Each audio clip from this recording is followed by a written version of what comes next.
What's up, YouTube? Today I'm coming at you with a Frog Monarch video. I'm starting a new Frog Monarch series. I don't know what it's going to be called yet.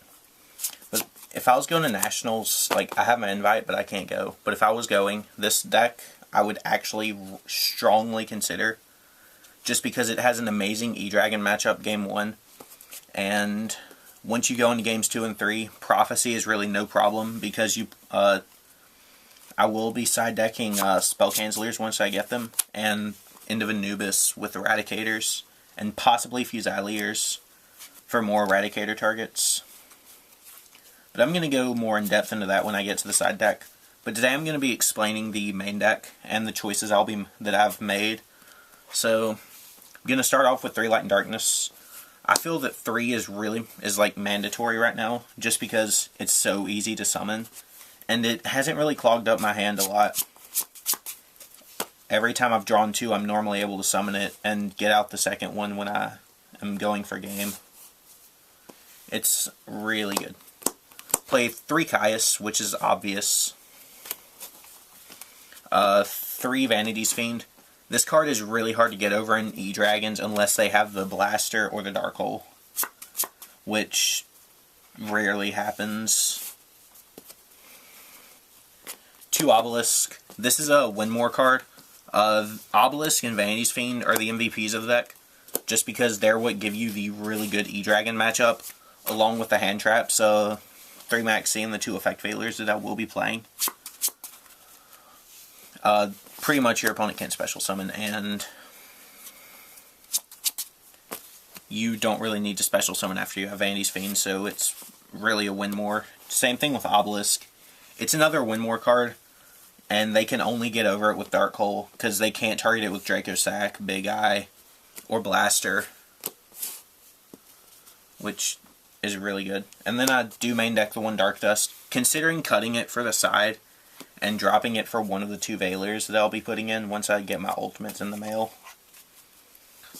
which they'll be coming in the mail Friday, by Friday, I think. But it's actually really good, because for the decks that swarm, it gets rid of their field. So if you battle Fate or Madolche, you can get rid of their hand or get rid of their field. It's another out to a Fion, which this deck has a really hard this deck has a really hard matchup against just Evil Swarms, just because of a Fion. And if they do play the one Dark Illusion, Caius isn't really an out, just because they'll most of the time Dark Illusion your Caius. And this can't get Dark Illusion because it doesn't target.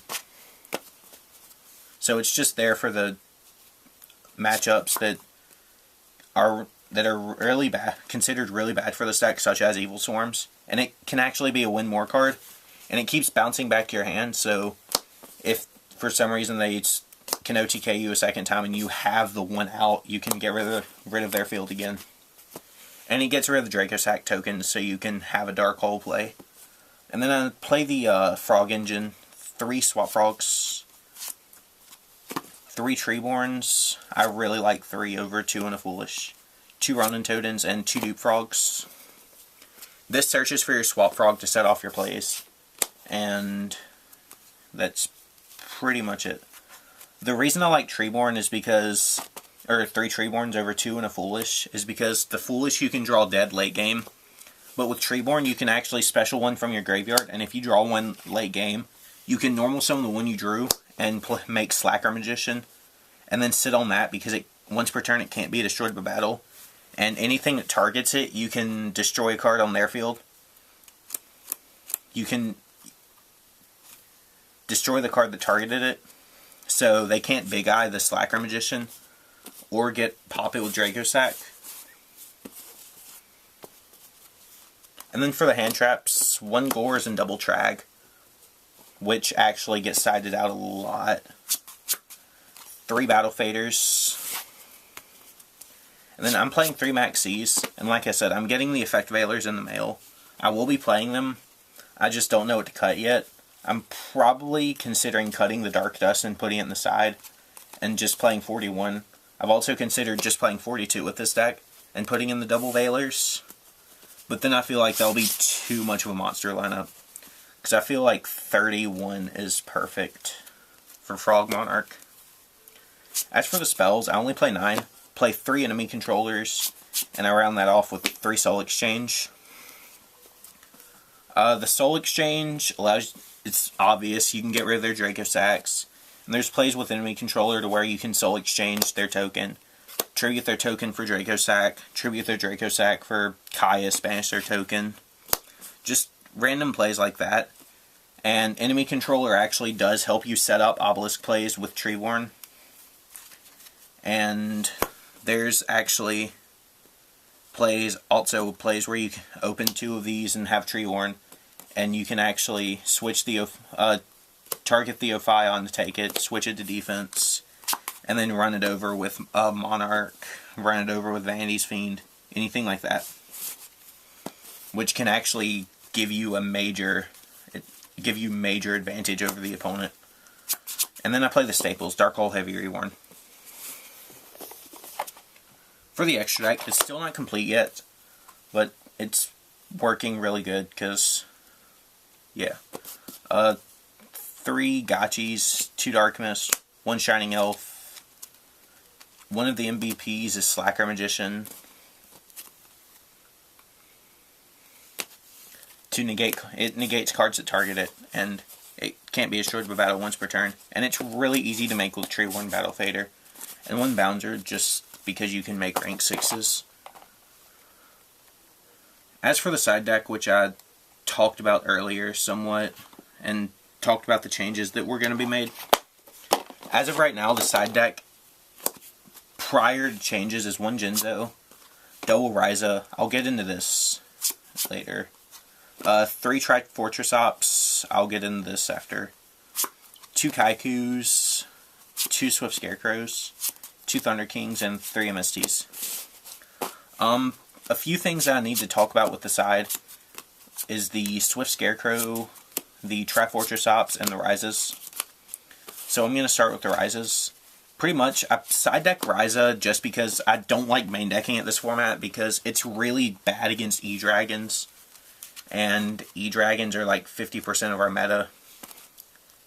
And it's really bad against that matchup, just because if you Ryza their Draco Sack, they're only going to summon it next turn, and be able to gain more advantage off of that. And the same thing with Big Eye, they'll just summon it next turn. And it really only helps in the grind game, which this deck already does good in, just because when you're grinding, you're normally going to have Obelisk, or be able to summon Obelisk during the grind game. And Lad, there's better tribute monsters to play in the grind game. And this is just for the random matchups that can't really, that play some outs. Like, I'll play this against Constellars. Now I'm just rambling on. But it's only really good in the grind game. And it does bounce back their dead cards. I play 3 Tri-Fortress Ops. I'm actually considering cutting this down to 2. Because I don't really feel it's needed at 3. But I feel that it's needed in the side just because against E-Dragons you can drop it. And it gives you a free tribute fodder for a Monarch against their Draco Sack. So you can banish it with a Caius. Or you can summon Vanity's Fiend and win from there by getting rid of the Draco Sack. And it's Exceed, or Bouncer fodder.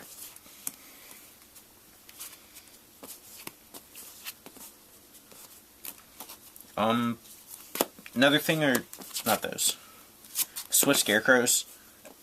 Against, I'm actually considering siding a 3rd, because against Evil Swarms, this card is really good. When you side out, have to side out your Gores and Trags, because those don't do anything against Ophion.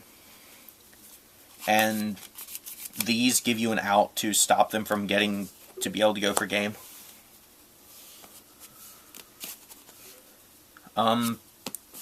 Those aren't really need to be explained. That's pretty much it. The changes that I'm actually considering making are cutting the MST. I've also considered cutting the Jinzo, 2 Thunder Kings, and probably the Kaikus and 1 Tri-Fortress Ops, these would all get cut for like 2 Fusiliers, 2 Eradicators, 3 Compults, and I'd actually probably cut these for breakthrough skills. Get rid of all 3 MSTs. The side deck needs to undergo a lot of changes. Like, I can take out rises for the breakthrough skills, stuff like that. Which, yeah, the side deck will be going through a lot of changes, which is why this is a series. But that's pretty much it for the video. I'm going to start back YouTubing. I haven't really been recently because I've been going through a lot of stuff, and yeah. But all that's over. I'm getting back into it. That's pretty much it though. Hope you enjoyed. And yeah, see ya.